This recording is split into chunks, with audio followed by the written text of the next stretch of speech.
Today is National Tell a Story Day. So here's mine from the last year.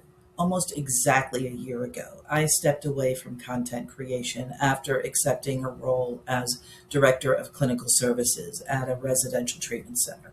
6 months later, I was serving as the interim CEO during a transition of ownership. Within 24 hours of the sale closing, I sat in my office with the incoming leadership team and was presented with the new terms of my role and compensation. I speak senior leadership, and those terms made something very clear. There was no place for Dr. Joe Recovery to stay. That part isn't unusual. Ownership transitions often come with leadership changes. But that doesn't make it easy or neutral.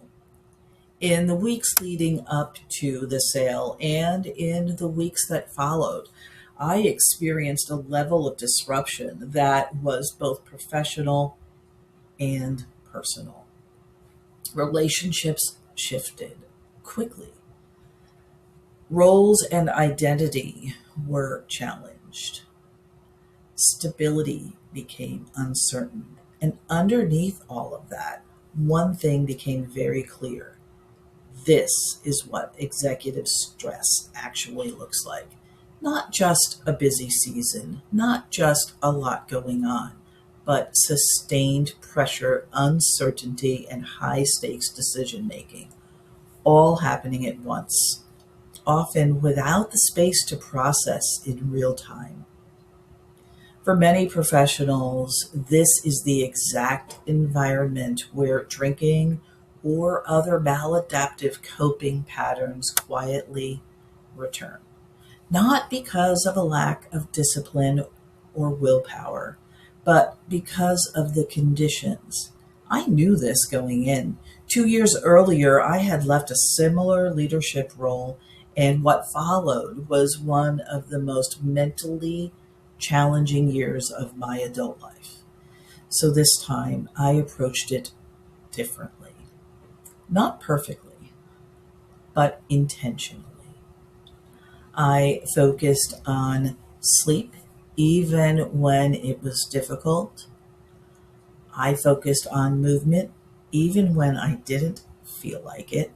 I focused on mindfulness to interrupt the mental noise. And I became very selective about vulnerability. I became intentionally connected even when withdrawal felt easier. None of that removes the stress, but it did something important. It prevented a high risk period from becoming a return to drinking or other maladaptive coping patterns. That distinction matters because for high achieving and high performing professionals, the issue is rarely stress itself. It's how that stress is managed over time. Executive stress doesn't go away, but how you respond to it can change everything. If this resonates, you're not alone and you're not off track. You're dealing with a system that requires a different and specific kind of strategy.